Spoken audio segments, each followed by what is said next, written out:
It's always such an exciting noise to hear people catching up with each other, but it is time for this evening's reading. And this evening, for the start of this new sermon series, we are looking at Paul's letter to the Romans, chapter 12. If you've got one of the church Bibles, it's on page 1139. And it is just the first two verses. Therefore, I urge you, brothers and sisters, in view of God's mercy, to offer your bodies as a living sacrifice, holy and pleasing to God. This is your true and proper worship. Do not conform to the pattern of this world, but be transformed by the renewing of your mind. Then you will be able to test and approve what God's will is, his good, pleasing, and perfect will. This is the word of the Lord.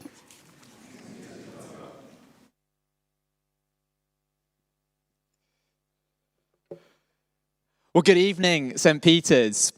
I have a question to begin with. Do you know the sorts of people that when they get a new hobby or a new interest, they don't just get like the basic equipment, but they go like all in with like the best of the best things? Does anyone know anyone like that?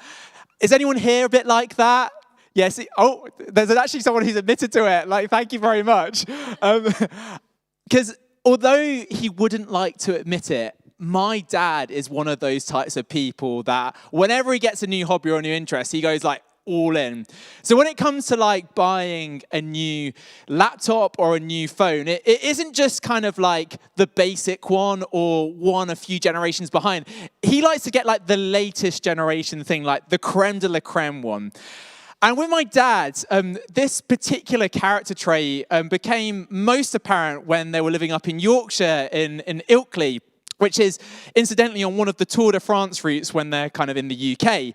And Dad took up this interest, and I wouldn't say he looked, he wasn't poised in the nicest way when he was sort of strapped up in his lovely new Lycra. It wasn't a very, it was probably more of a humbling experience more than anything else. But he got the whole kit. You know, he got the water bottle, he got the helmet, he got the lights, he got the bag, he got the water bottle, he got the apps that tracked, his heart rate, like all the stuff. And also the bike, it was like a really, really nice bike as well. He got all the kit. And actually for that season as well, he took up cycling in quite a big way. He's going up some like quite steep hills, and he had a few buddies that were also pretty good at cycling. My dad, for that season, went all in with cycling. And this evening, we're starting a series on worship, which we've titled All In. And you'll be pleased to know that we're not going to get on the Peloton this evening. I'm not asking you to have to do cycling. This is about Christian worship, about how as followers of Jesus, we go all in our following of Jesus. And on this series of worship, we're not just talking about singing or about Sundays. Singing and Sundays are really, really important. Can everyone hear me? I can't hear myself. Everyone can hear it. Good.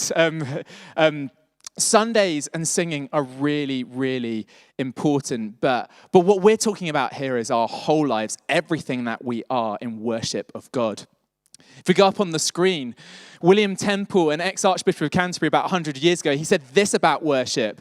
Worship is a submission of all our nature to God. It's a submission of all our nature to God.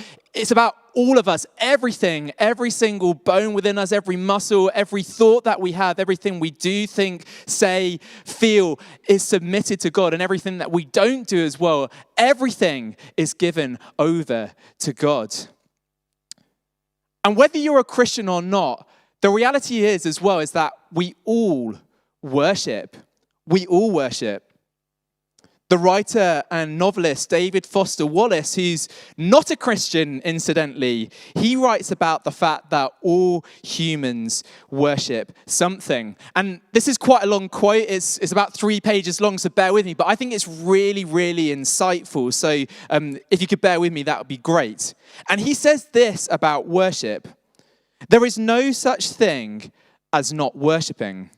Everybody worships. The only choice we get is what to worship.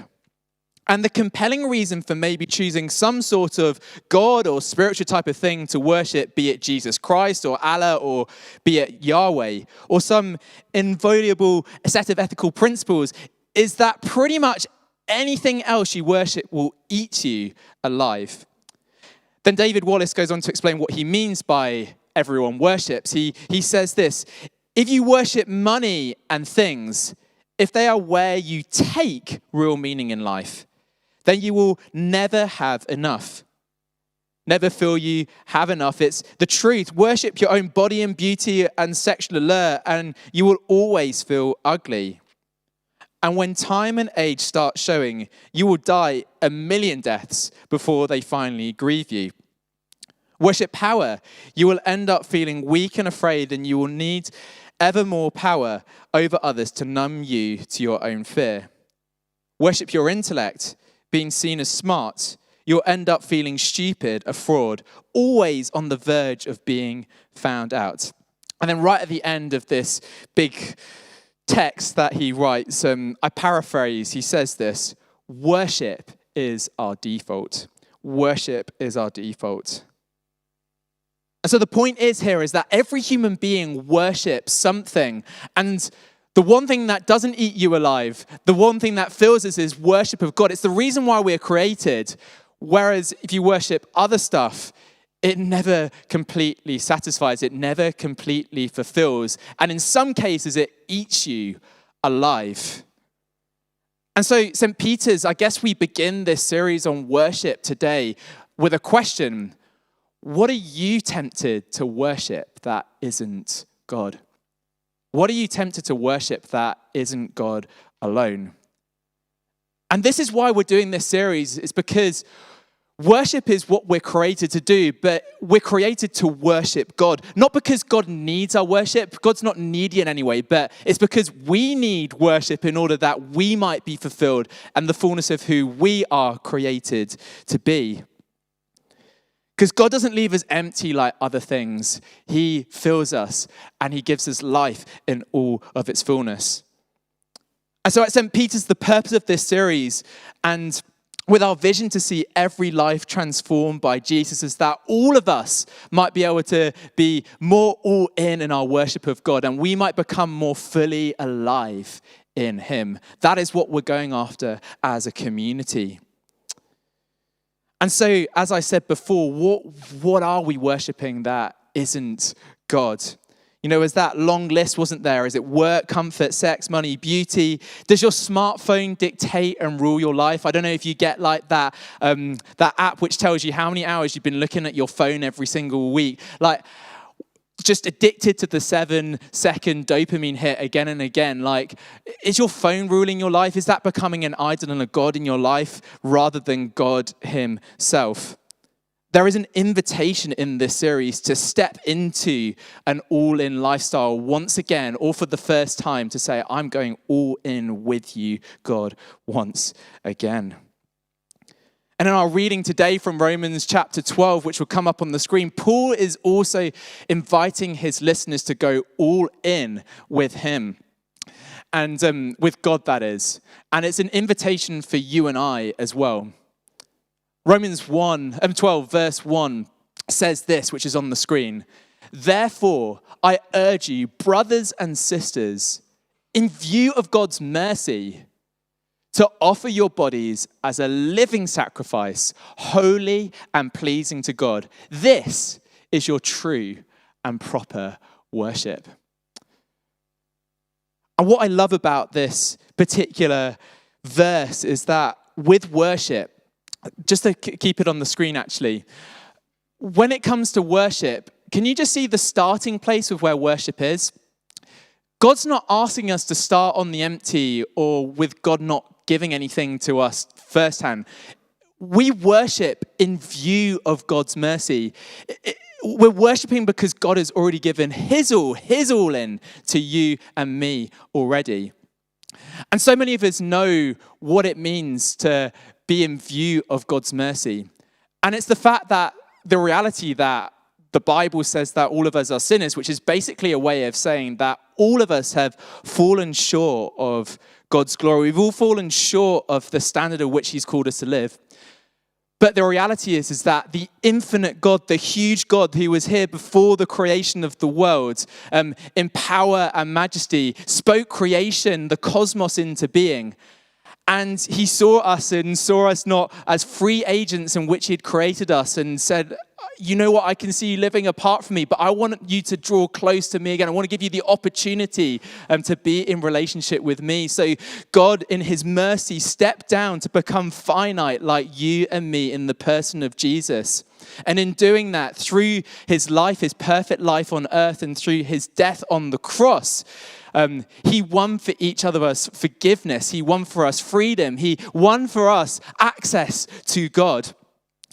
You know, God is not like Elon Musk, a CEO who's like all the way over there and is like, you know, you can check in my diary a little meeting about 2 years' time on Wednesday, the 2nd of June, 2027, and I might be able to get a 5-minute meeting with you. No, God is not like that, and he's far more important than Elon Musk. This is the creator of the whole universe, and he's immediately accessible to you and to me.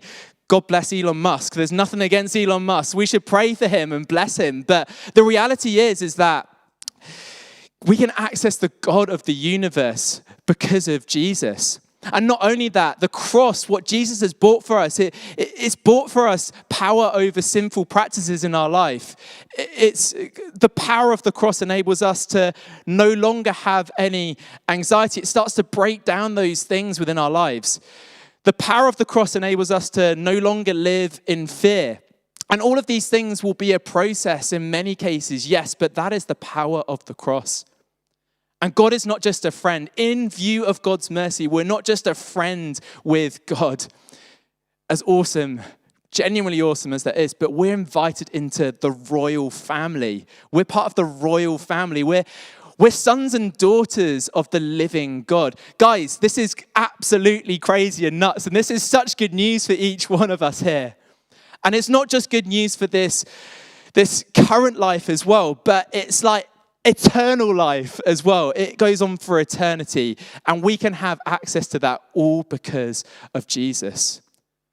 And the fact is that, as I said before, Jesus has already given his all in to you and me. So when when Paul says, I urge you in view of God's mercy to offer your bodies as a living sacrifice, he's not asking us to do anything that he hasn't already done. And he's not inviting us to do something which is not going to be a great benefit to you and me. This is such a good message. In view of God's mercy, it means our response, yes, is costly, but it's also an incredibly simple decision that we have to make. Church, can I invite you to go all in with God? And for some of us today, you're here in church for the first time or the first time in a long time, and there is an invitation from Jesus to you to start that journey of following him.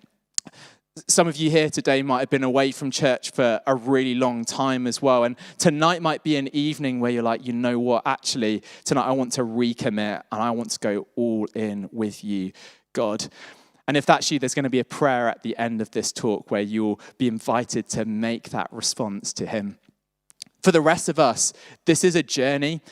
As followers of Jesus, there's always going to be things where it creeps into our lives where it's like, it kind of takes a pull on us and it stops us being all in. And the invitation is to be, you know what, God, I'm going to cut those times and I'm going to continue running this race, going all in with you. That is the invitation for us to go on this season. Let's go all in. And so with that particular verse, can we get it on the screen again? Paul here is inviting his readers to worship, of course, but he uses the image here. He says here, to offer your bodies as a living sacrifice.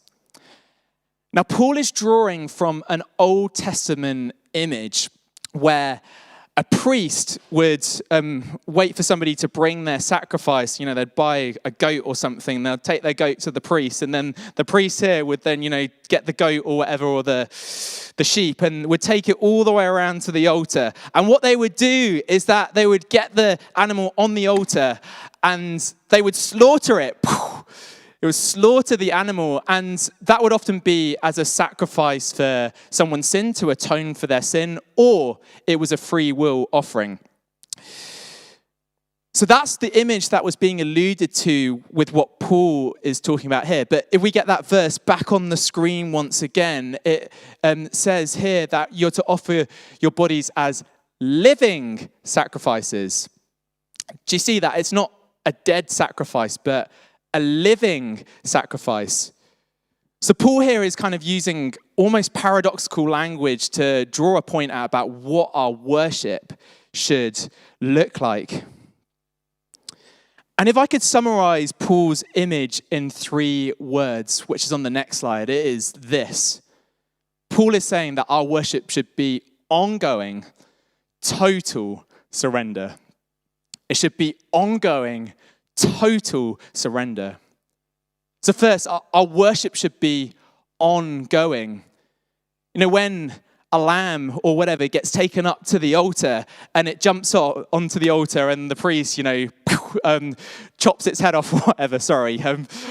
Like that is, that is a, apologies for the vegetarians here. And sorry for making that joke as well. Please forgive me. But that is a one-act thing there on the altar. The difference with what we're talking about here is that being a living sacrifice is the fact that you jump onto the altar and you have to remain on the altar throughout our day-to-day life. You see, it's ongoing. It is 24/7. It is both when we're awake and also when we're sleeping, which is one of my favorite types of worship when I'm sleeping. It's an ongoing thing with God. And then our worship is not only ongoing, but secondly, our worship is ongoing total surrender. Going back to that quote at the start from William Temple, next slide, worship is the submission of all our nature to God.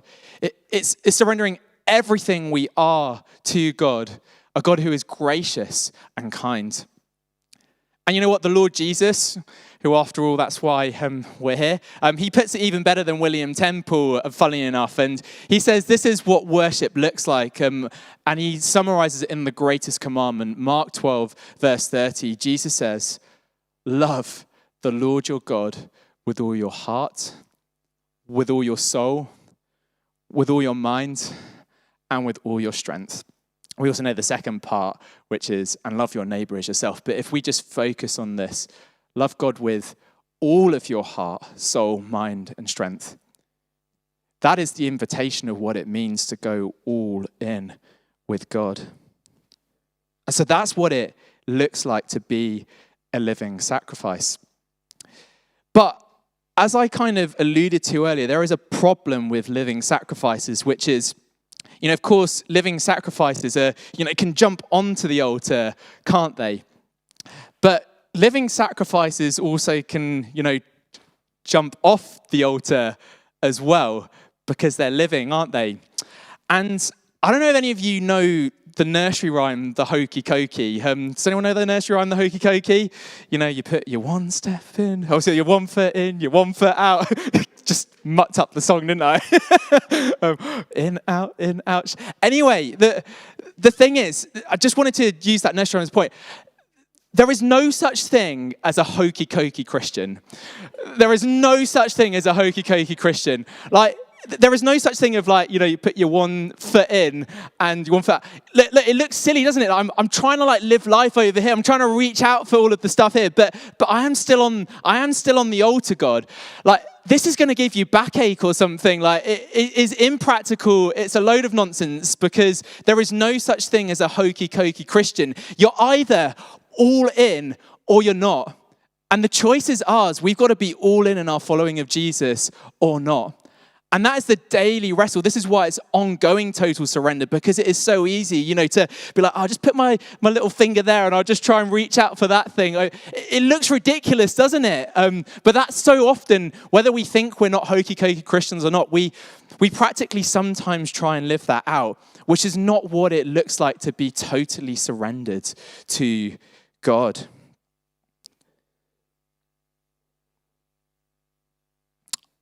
One of the things that I've often heard by preachers as well is, if someone wants to look at your internet history, would they know that you're a follower of Jesus? Let me just explain this. If they were to look down your internet history, would they know whether you were a shopaholic? Like, I'm sure shopping is a lovely thing. It's not really my thing. But if someone was to look down your internet history, would they think, gosh, that is a shopaholic? Would they recognize that you're a Christian? Or perhaps would they think, gosh, this person objectifies other human beings a lot? Would they be able to recognize you as a follower of Jesus? Or maybe they'll look at your social media history and think, gosh, they invest a lot of time in just scrolling to the next thing and the next thing and the next thing. Like, what's their life all about? And the question really is to you, like, if someone wants to look through your internet history, or if you sat down with the Holy Spirit and asked him, what does this say about me, Lord? What do you think it might say about you? And what could it like to transform not just the practices of being on the internet, but also what does a life more fully lived for Jesus look like as a response to what that could say about you? We're invited to go all in with God. Perhaps one of the cultural zeitgeists of our time is this addiction to comfort. Many of you will know the comedian Jimmy Carr, and he said something what I would consider like quite insightful, which was this. 100 years ago, loads of people didn't even have hot showers here in the UK. That was like an absolute luxury that only kings and the very wealthy could enjoy. And this whole idea of like on the button, on demand entertainment, like we are living like kings and queens today. Yet we're one of the most unsatisfied, miserable generations that has lived for centuries. We've got a mental health crisis and an epidemic of this. And I'm not just saying it's because of, entertainment, but isn't that so interesting that despite living in luxury compared to any other generation, we're so unfulfilled as a culture in the wider sense. And I kind of wanted to address this. It's not because I'm against TV. I'm not against it at all. I'm not against rest. We should all rest, and we should enjoy the good gifts of God's creation and what other people have created for our entertainment. These are good, godly things, but I often think it can become out of kilter, and we're addicted or worshipping, our need or our craving for comfort or the 7-second dopamine hit in order to satisfy something that only God can satisfy. When we look at our lives, what does it look like to go all in with God, for this ongoing total surrender to him? For some of us, maybe it translates into our working life where a bit of a workaholic. I can put my hands up and say, I know I've overworked in the last 12 months, and that doesn't always glorify God. God doesn't need me to work more than the hours that he's asked me to work, and so that's something that I'm on a journey with the Lord in addressing in my own life.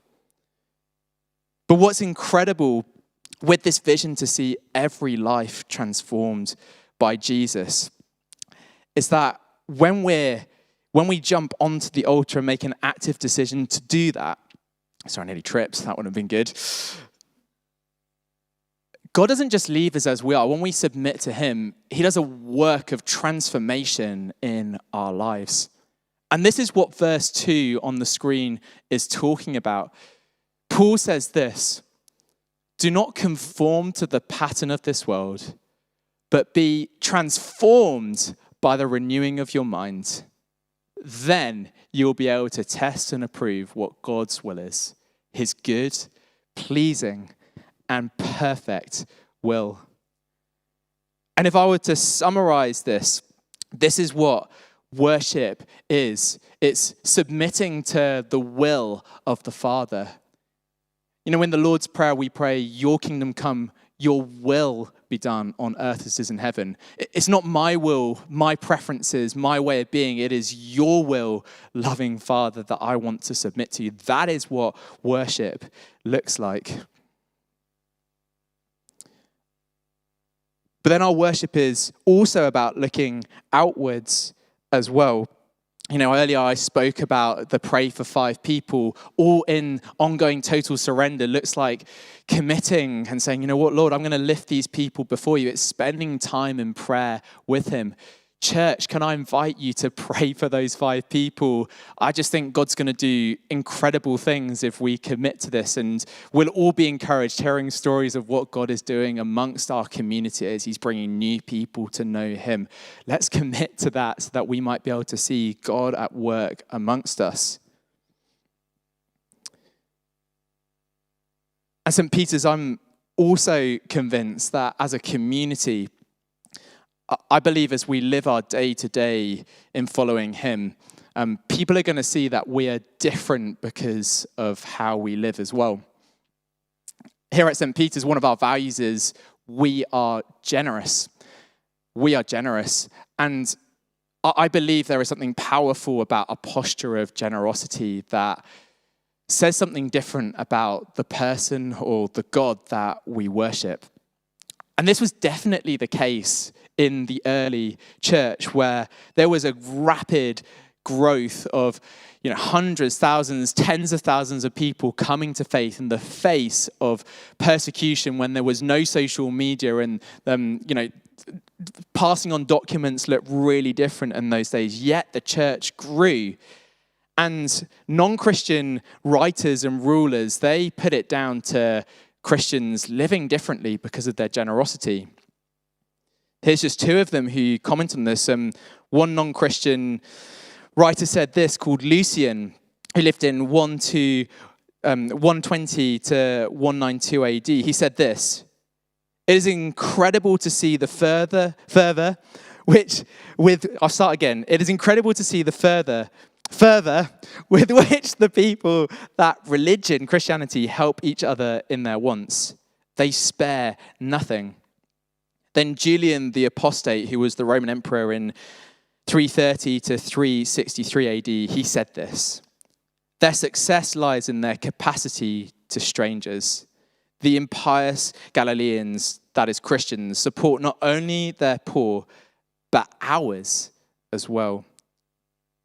You see, what was distinctive about them was their way of living, that they mirrored what who God is, that God's heart is always for the other. He's always moving out towards people, always wanting to bless, always wanting to fill. He is a generous God. And it's the same for us here as well, that a mark of being a follower of Jesus, that we are generous in how we live our lives to others, both through action, but also in speech as well. St. Peter's, are we prepared to go all in our day-to-day, demonstrating this generosity to others? And so there is a response now for us to go all in with God for this ongoing total surrender. And there's going to be an opportunity to respond in just a moment. And what will happen is, in a couple of moments, there's going to be a prayer that goes up on the screen. And if you're here this evening and you're here for the first time, or you want to make a commitment to following Jesus after a really long time, then what's going to happen is that in just a moment, there's going to be a prayer on the screen. We'll invite everybody to stand to their feet. And this is a way for all of us to respond, to say, you know what, I'm recommitting this evening to go all in with God. And after we've all prayed that prayer out loud of surrender, together, what I'm going to invite us to do is I'm going to invite all of us to close our eyes, and that's just excluding me and one of the welcome team.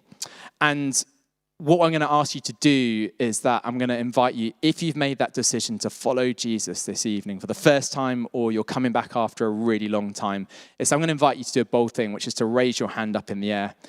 And the reason that I'm asking you to do that is because it means tomorrow or in a couple of years' time, where you're like, did that really happen? It means that you can be absolutely certain that you made a decision, a decisive moment to follow Jesus. That will encourage you in the years to come. And what we'll do in response to that, one of the welcome team will give you a gift, which is a gospel, and also take some contact details, because just like there is not a hokey-cokey Christian, there's no Lone Ranger Christians as well. You get invited into this great family, and we do life together. And so we want to invite you to, just for a conversation, to be able to encourage you and build you up as you do that journey.